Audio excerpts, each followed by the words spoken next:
India news के खास कार्यक्रम प्रेस क्लब में आपका स्वागत है। प्रेस क्लब कार्यक्रम शुरू करने का खास मकसद ये है कि दिन भर की जो बड़ी खबरें रहती है उसके पीछे भी एक रिपोर्टर का व्यू रहता है।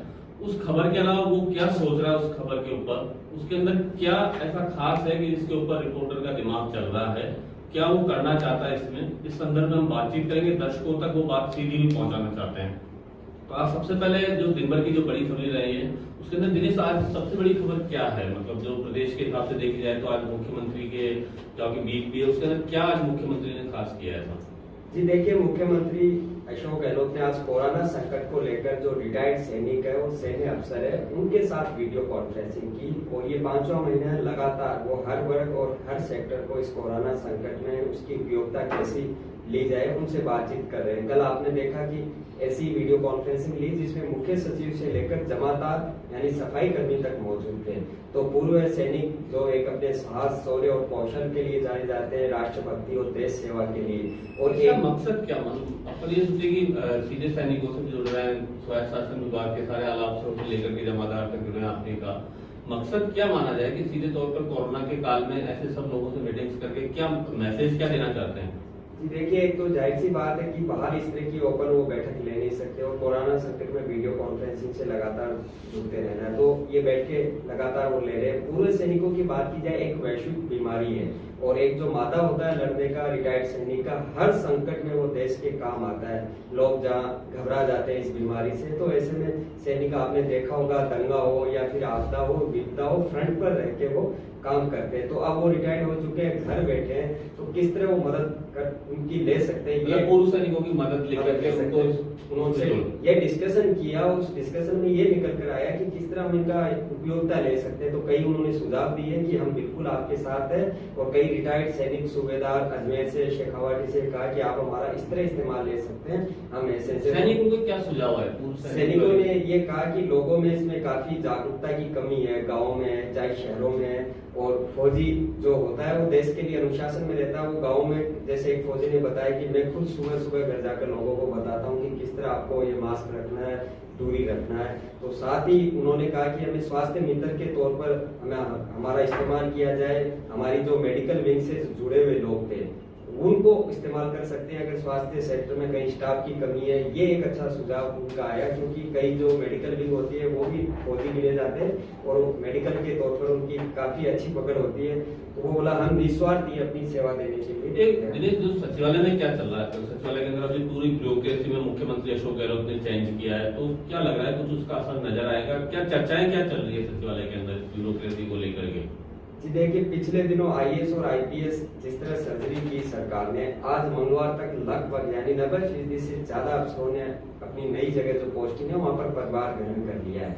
अब चर्चा ये चल रही है कि किस तरह जो कुछ सरकार के एकदम काफी बेहद क्लोज थे, चाहे वो आईपीएस हो आईएएस हो, वो गिने जाते थे कि मुख्यमंत्री अशोक गहलोत के बेहद खास आदमी है, लेकिन उन्हें ऐसी ठंडी पोस्टिंग पर लगा के ये सरकार ने मैसेज साफ दिया है कि कितना ही बड़ा अधिकारी हो उसको काम करना होगा, वरना उसको इस तरह का इनाम और रिवार्ड दोनों चीजें मिलेगी। साथ ही कुछ मुख्यमंत्री ने सारा रिव्यू किया है, जो पिछले दिनों के अंदर सारी बैठकों के अंदर कलेक्टर्स के साथ भी बैठ रहे थे, एसपी के साथ में आला अधिकारियों, तो उन सबकी क्या वर्क परफॉर्मेंस के ऊपर आकलन हुआ है? सारा जो ट्रांसफर पोस्टिंग हुई है, बिल्कुल वीडियो कॉन्फ्रेंसिंग के दौरान कई उनके सामने वाकया है। जैसे जोधपुर कमिश्नर है, उनको चलती डीसी में उन्होंने कड़ी फटकार लगाई थी कि आप दौरे नहीं कर रहे, तो आप नतीजा देख सकते हैं कि जोधपुर का जोश मोहन को वीसी कमिश्नर लगा दिया है। कुछ कलेक्टर्स की शिकायत थी, चूरू, सीकर, वो भी कहीं बाहर काम नहीं कर रहे थे, उनको भी ठंडी पोस्ट पर यहाँ पर लगा दिया गया। साफ मैसेज दिया है कि आपको जनप्रतिनिधि चाहे वो विधायक हो, मंत्रियों से तालमेल मिलाकर चलना होगा। सरकारी जो स्कीम्स है, योजनाएं हैं, उनको धरातल पर उतारना होगा।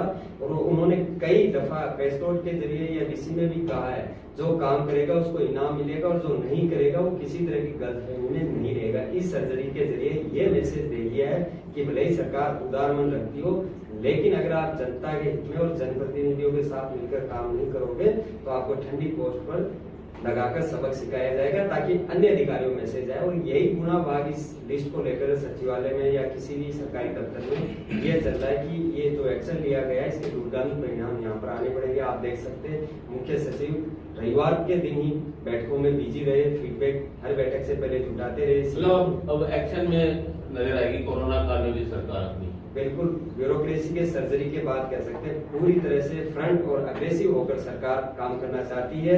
जो जवाबदेही, सुशासन और पारदर्शी नारा है वो शासन कायम करना ही होगा अधिकारी को। ये आप इस तबादला जो लिस्ट है जो कोरोना का काल चल रहा है और रोजाना रिपोर्ट भी आ रही है, क्या राजस्थान के अंदर क्या स्थिति मान करके चले? देखिए, जहां शुरुआत में जब कोरोना पॉजिटिव का आंकड़ा आया था उस वक्त भी लगातार मुख्यमंत्री की ओर से मॉनिटरिंग की जा रही थी, लगातार अधिकारियों को दिशा निर्देश दिए जा रहे थे। उसी का परिणाम है कि अब टेस्टिंग का दायरा भी राजस्थान में लगातार बढ़ता जा रहा है। पहले 10,000 टेस्टिंग का दायरा था, उससे बढ़ा के अब मुख्यमंत्री भी चाह रहे थे लगातार अधिकारियों से कितने टेस्ट 41,000 से पार चला गया टेस्टिंग का प्रतिदिन का दायरा। मुख्यमंत्री ने इसे 50,000 के पार ले जाने की बात की है और उसको लेकर जो चिकित्सा मंत्री हैं वो लगातार जो रिटायर्ड डॉक्टर है उनकी मदद यहाँ ली गई थी, ईएसआई के डॉक्टरों की मदद यहाँ ली गई थी, जो दंत चिकित्सक थे उनको भी फील्ड में उतारा गया था। 3 दिनों की जो बात करें तो पेशेंट्स काफी ज्यादा आ रहे हैं राजस्थान के अंदर, 3 दिन के अंदर संख्या काफी बढ़ गई। क्या माने, क्या कारण है कि संख्या बढ़ रही है? आगे क्या रहने वाला है, क्या लग रहा है तुमको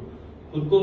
उसमें क्या लग रहा है आगे की स्थिति राजस्थान? तो देखिए, जिस तरह चिकित्सा मंत्री ने साफ तौर पे कहा, शुरुआत में जब लॉकडाउन था स्थिति पूरी तरह से कंट्रोल में थी, लेकिन दूसरे राज्यों से लोग यहाँ पे आए वो संक्रमित हो गए, लोग जागरूक भी नहीं दिख रहे थे। इसको चलते हुए सरकार की ओर से 10 दिन का जागरूकता अभियान चलाया गया। 21 जून से लेकर 30 जून तक जो ग्रामीण क्षेत्र के लोग थे वो जागरूक नहीं दिख रहे थे। मुख्यमंत्री लगातार अपील करने में लगे थे, गाइडलाइन को फॉलो करने की बात की जा रही थी और उसको देखते हुए कह सकते हैं कुछ लोग जागरूक भी दिखे थे, सरकार की अपील का असर भी देखने को मिल रहा था और रिकवरी लगातार बढ़ोतरी की ओर बढ़ रहा था। तो कह सकते हैं दूसरे राज्य, बड़े 10 राज्यों की तुलना में राजस्थान की स्थिति रिकवरी के मामले में काफी बेहतर है। और रही बात डॉक्टर की जो रिक्त पद संख्या जो बढ़ रही है उसके बारे में हम जानना चाह रहे हैं कि जो संख्या बढ़ रही है उसके हिसाब से लग रहा है कि राजस्थान के अंदर आने वाले दिनों में ये आंकड़ा काफी ज्यादा बढ़ेगा। बिल्कुल, देखिए बीते अगर 30 दिन की अगर बात करें, 30 दिन में लगातार आंकड़े में बढ़ोतरी हुई है, क्योंकि जो बाहर से जो लोग हैं वो यहाँ आ रहे हैं, वो संक्रमित होकर आ रहे हैं। इनको क्वारंटाइन करने की व्यवस्था भी सरकार ने की गई है,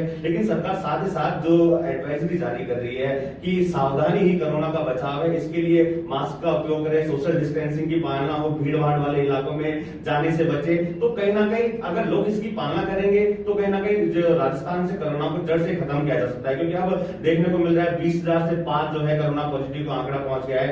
एक्टिव केस हालांकि कम है, लेकिन दिन प्रतिदिन एक्टिव केसों की संख्या में भी इजाफा देखने को मिल रहा है। 4,000 से पार जो एक्टिव केस हैं वो पहुंच गए हैं। तो लगातार सरकार प्रयास भी कर रही है और लोगों से अपील भी कर रही है।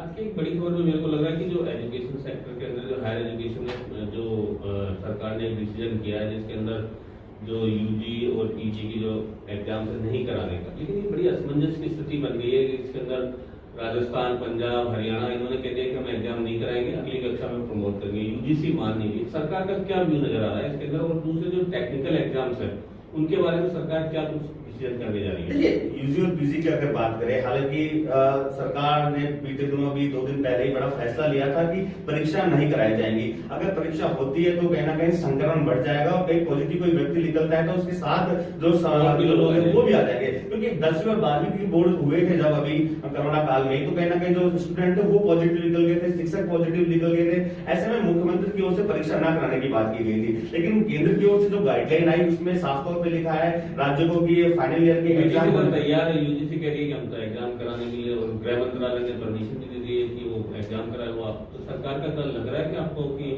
एग्जाम करवाएगी। हालांकि खुद जो उच्च शिक्षा मंत्री है भवर सिंह भाटी, वो अपने अधिकारियों के साथ चर्चा कर रहे हैं, क्योंकि यूजीसी की गाइडलाइन है कि ऑनलाइन या ऑफलाइन या दोनों को मिलाकर किसी तरह का बीच का रास्ता निकालते हुए परीक्षा करवाई जाए। क्योंकि बीते दिनों देखने को मिला था कि एनयूसीआई ने खुद विरोध पे उतर गई थी और अनशन शुरू कर दिया गया था। उस वक्त हालांकि मुख्यमंत्री ने साफ तौर पर कहा था कि परीक्षा नहीं होगी, लेकिन अब चूंकि जिस तरह यूजीसी की गाइडलाइन लिख ली है, नई गाइडलाइन के बाद कह सकते हैं कि अब सरकार मंथन करेगी, उच्च शिक्षा मंत्री जो अपने अधिकारियों के साथ मंथन करेंगे। कहा जा सकता है कि जो आम जनता है, स्टूडेंट है, उनके स्वास्थ्य को देखते हुए कोई बड़ा फैसला लिया जा सकता है। एग्जाम हो पाएंगे जी देखिए, अभी फीडबैक यहाँ पर लिया जा रहा है। उन्होंने मुख्यमंत्री कार्यालय से भी संपर्क किया भगत सिंह भाटी ने, लेकिन अभी मुख्यमंत्री अशोक गहलोत अपने आवास पर थोड़ा रेस्ट कर रहे हैं। बीसी के बाद खुद हमारी अभी जब उनसे बातचीत हुई तो वो भी सुझाव ले रहे हैं कि आखिर क्या किया जाना चाहिए, क्या गाइडलाइन मानने के लिए बाध्य हैं या आप नहीं। तो उन्होंने, उनका ये जरूर कहना था कि हम केंद्र सरकार की गाइडलाइन को मानने के लिए बाध्य नहीं है। अंकों का निदान करने की बात मुख्यमंत्री अशोक गहलोत, अभी तक तो ये डिसीजन है कि जो सरकार ने फैसला किया है वही रहेगा कि यहाँ पर कोई एग्जाम नहीं होगा। बाकी मुख्यमंत्री पर अब सब कुछ छोड़ दिया गया है। शाम को उनसे शायद मुलाकात हो सकती है। जो कुछ तय करना मुख्यमंत्री अशोक गहलोत भी करेंगे, लेकिन संभावना है क्योंकि खुद सीएम अशोक गहलोत ने घोषणा की और आप केंद्र की गाइडलाइन मानने के लिए बाध्य नहीं है, तो यही माना जाएगा क्योंकि एनएसयूआई उनका छात्र संगठन है, ये एग्जाम अभी तक निरस्त माने गए। एक जो चर्चा के अंदर और खबर आ रही है वो ये है कि जो डीआईजी प्रकरण है एक भरतपुर रैली का जिसके अंदर लक्ष्मण गोरखू, उसमें क्या चल रहा है अंदर खाने, क्योंकि क्या अधिकारियों को फोन किए गए थे प्रमोद शर्मा के द्वारा, निकल करके क्या आ रहा है अंदर एसीबी से ध्वज?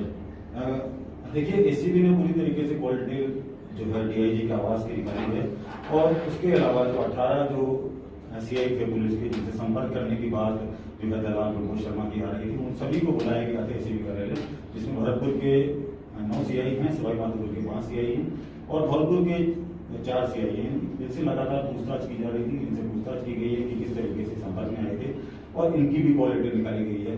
हालांकि कल एक बड़ा घटनाक्रम हुआ जब इस आरोपी का जो रिमांड अवधि थी वो पूरी तरीके से खत्म हो रही थी, लेकिन जब इसकी रिपोर्ट आई कोरोना पॉजिटिव तो पूरे एसीबी का जो मुख्यालय था वहाँ काफी हड़कंप मच गया और तमाम जो भी इससे पूछताछ कर रहे थे दलाल से जो अधिकारी तो उनका अब क्वारंटाइन किया जा रहा है और साथ में उनकी कोरोना की जो रिपोर्ट है वो मांगी गई। लेकिन एक सबसे बड़ा सवाल ये आ रहा है कि जो एसीबी ने जो एफआईआर दर्ज की है उसमें कहीं ना कहीं एसीबी के हाथ फिलहाल खाली है, क्योंकि खुद जो एडीजी हैं दिनेश सिन्हा वो सबूत जुटाने के लिए भरतपुर और धौलपुर के दौरे पे गए थे और वहां से सबूत जुटाने, तो ये पहली बार ऐसा हुआ है कि खुद जो है खुद दिनेश सिन्हा को जाना पड़ा यहाँ से एसीबी मुख्यालय से निकलकर और जहां पर ये सारा घटनाक्रम हुआ तो वहां लोगों से बातचीत की और उसके साथ साथ में जो है एसीबी को अब सबूत जुटाने के लिए खुद दिनेश सिन्हा की मदद लेनी पड़ रही है। तो ये अब नाम का सवाल बन चुका है एसीबी का, लेकिन फिलहाल पूरी जुटी हुई है इसके अंदर की निकल करके बिल्कुल एसीबी पूरी तरीके से ये इस पूरे मामले को साबित करने में लगी हुई है कि इस दलाल के संपर्क पे, हालांकि ये बात सामने आ रही है कि ये दलाल वहां रहता था, लेकिन जो डीआईजी लक्ष्मण गौड़ है उनसे किस तरीके के संबंध थे ये पूरी तरीके से अभी साफ तौर पर ये साबित नहीं हो पा रहा। तो फिलहाल जो है एसीबी लगातार जैसे कि मैंने आपको बताया 18 सीआई से उन्होंने पूछताछ की, लेकिन उनके जो हाथ है सबूतों के मामले फिलहाल अभी खाली है। अक्षय भी हमारे साथ जुड़ रहे हैं। अक्षय, क्या गोवेल में क्या चल रहा है?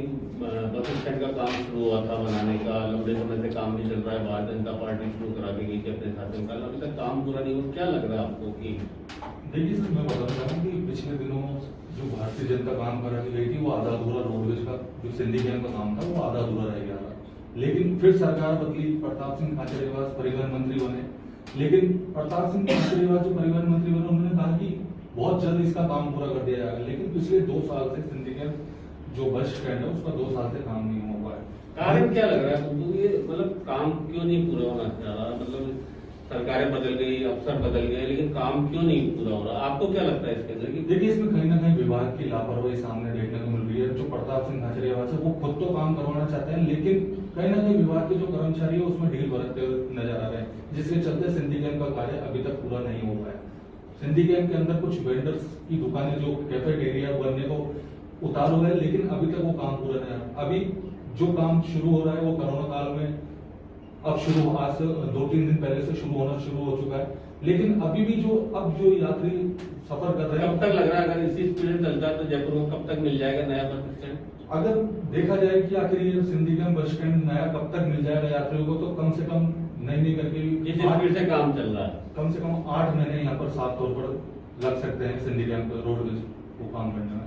तो ये जयपुर की जो बड़ी खबरें हैं उनके ऊपर हमने चर्चा करी है हमारे रिपोर्टर से इस प्रेस क्लब कार्यक्रम में। आगे और भी जो खबरें आएंगी उसके ऊपर विस्तार से आप लोगों के साथ में इनको बांटा जाएगा, रिपोर्टर्स का क्या व्यूज है इनके ऊपर। आज के इस कार्यक्रम में फिलहाल इतना ही, इजाजत दीजिए।